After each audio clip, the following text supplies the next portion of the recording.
Hello, my name is Damian Robinson, and the first piece you're going to see today is from The Matchmaker, a play by Thornton Wilder. Isn't the world full of wonderful things?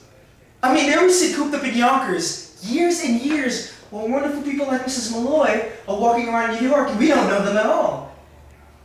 I don't know whether from where you're sitting you can see, well, for instance, the way her eye, her forehead, and her cheek come together up here.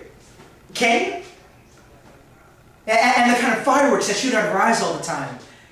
I'll tell you right now, a fine woman is the greatest work of God. I mean, you can talk all you want about Niagara Falls and the pyramids. They aren't in it at all.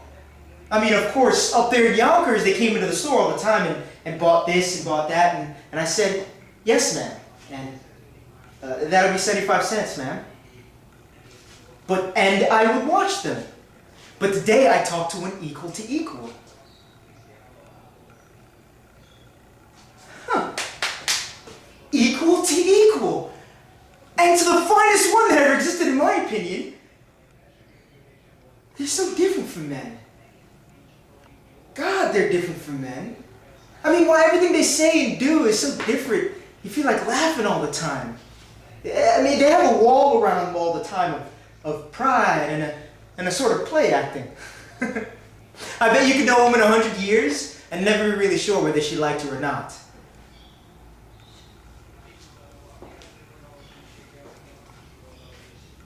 This minute I'm in danger. I'm in danger of losing my job, my future, and everything that people think is important. But I don't care. Even if I have to dig ditches for the rest of my life, I'll be a ditch digger that once had a wonderful day.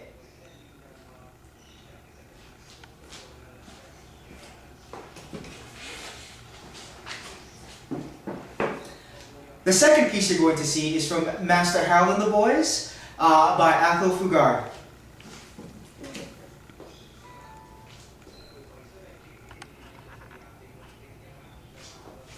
I know you do. That's why I tried to stop you from saying those things about him. It could have been so simple if you could have just despised him for being a weak man. But he's your father. You love him, and you're ashamed of him. You're ashamed of so much. And now that's going to include yourself. That was the promise I made to myself, to try and stop that from happening. After we got him back to bed, you came back with me to my room and sat in the corner and just carried on, just looking down at the ground. And for days after that, you hadn't done anything wrong, but you went around as if you owed the whole world an apology for being alive. I didn't like seeing that. That's not the way a boy grows up to be a man. But the one person who should have been teaching you what that means was the cause of your shame. And if you really want to know, that's why I made you that kite. I wanted you to look up and be proud of something of yourself. And you certainly were that when I left you up there on the hill with it. Oh yeah, something else. If you ever do write that short story, there's a twist in our ending.